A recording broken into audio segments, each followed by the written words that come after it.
that boat coming across with all of the drugs on board. And the president said on social, on Truth Social, let them be on notice to anybody bringing drugs to the U.S. Beware.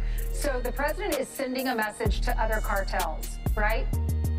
A very clear one. I can tell you that was definitely not artificial intelligence. I watched it live.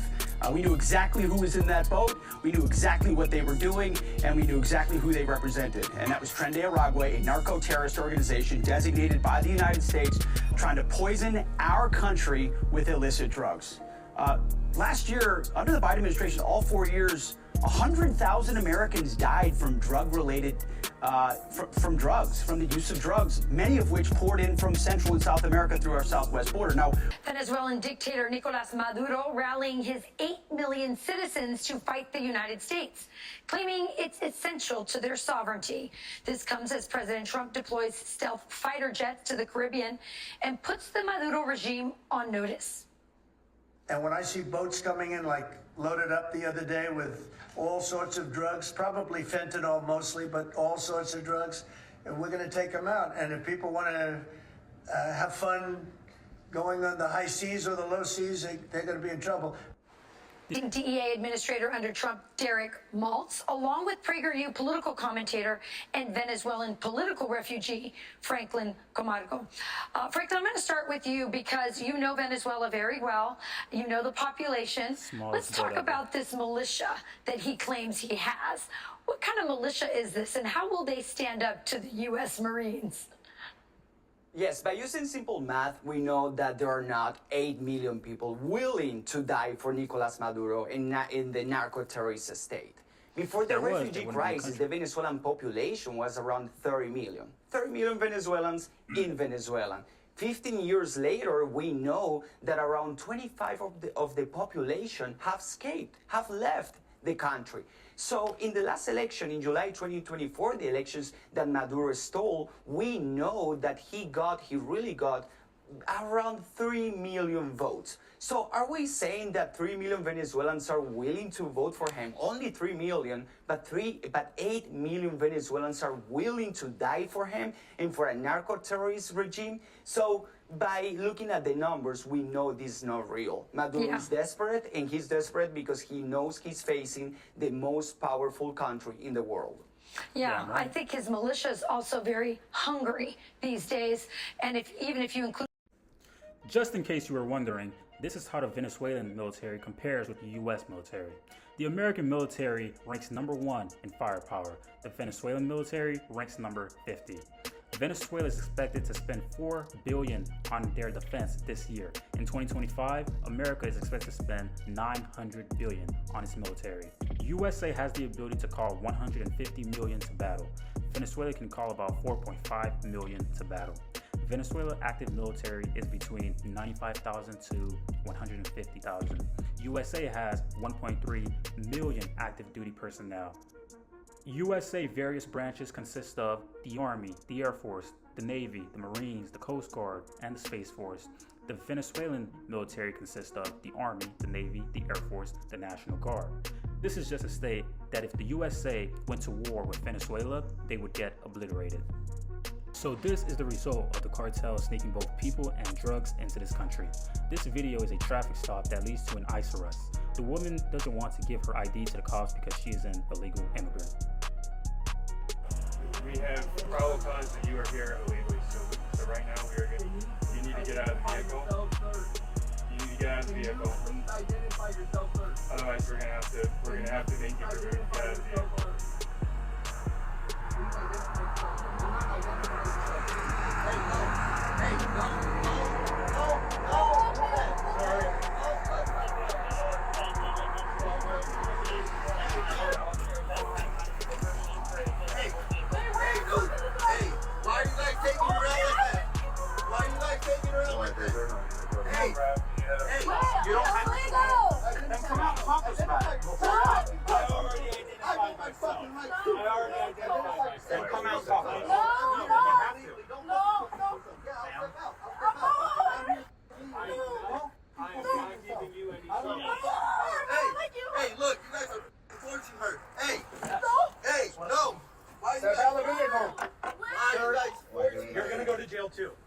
You can go to jail for obstruction.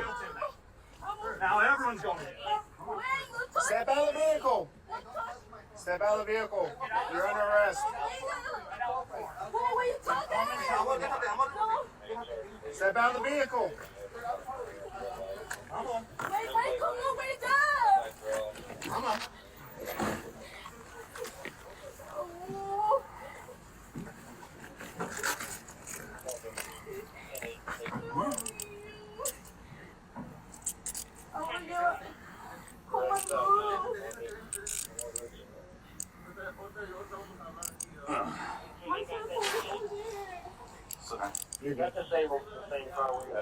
And look at those as well. Why are you guys? You're going to go to jail too. Sir, why are you guys? You're going to jail too. Sir, Now everyone- why are you guys forcing her? Dude, why are you touching me? Hey, don't touch my phone. Dude. I'll cooperate. I'll cooperate. Please, I'll cooperate. Sir, I'll cooperate. I'm for real. I'm cooperating. Go to the back of the car. When I tell you to do something, you go to the back of the car. Don't touch me.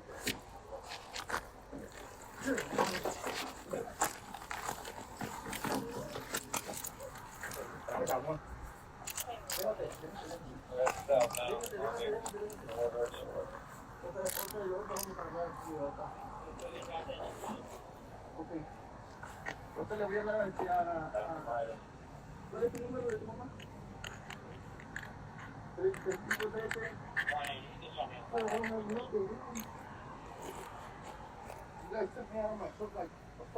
Well, when we tell you to do something, you don't push back against us. I mean, sir, I'm collaborating, but I'm trying to. You guys are pulling my pants down.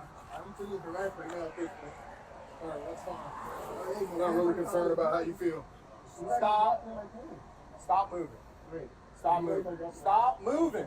Continue, dude. What is your first name, man? You guys have my ID. I don't have your ID. I really didn't talk to you. I mean, whoever took my ID, whoever yanked me out of the truck. Okay.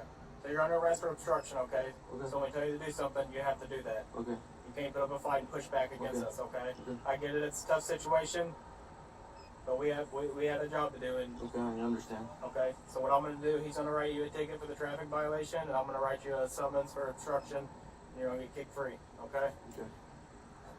You getting any air back here? No, I'm really not. I feel like I'm suffocating. Can you just like crack the window a little bit or I don't have my. Surveillance video shows the moment ICE officers pull over a man in a Chicago suburb Friday morning. Officers approach the car on either side. Then one of them appears to try and open the front passenger door. The man then reverses as the officer on the driver's side appears to hang onto the car as it begins to pull away, prompting one of the officers to open fire. At least 2 gunshots are heard as the car accelerates. The Department of Homeland Security alleges the man resisted arrest and attempted to drive into officers, dragging one of them a significant distance.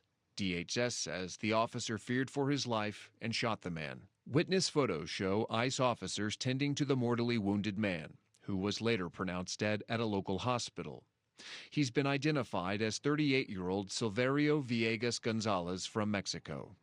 DHS describing Villegas Gonzalez as a, quote, criminal illegal alien who was the subject of a targeted operation. KTLA's sister station, WGN, reports that according to court records, Villegas Gonzalez's only prior cases have been for traffic violations, including driving on an expired license, operating an uninsured vehicle, and speeding. The deadly incident comes as ICE ramps up immigration enforcement operations in the Chicago area in what the agency calls Operation Midway Blitz. So the gangs and cartels operating on U.S. soil has decided to do it by any means necessary. Gang and cartel business on the border has been trending in the wrong direction. The USA is ready to use the strongest force in history to tackle this issue.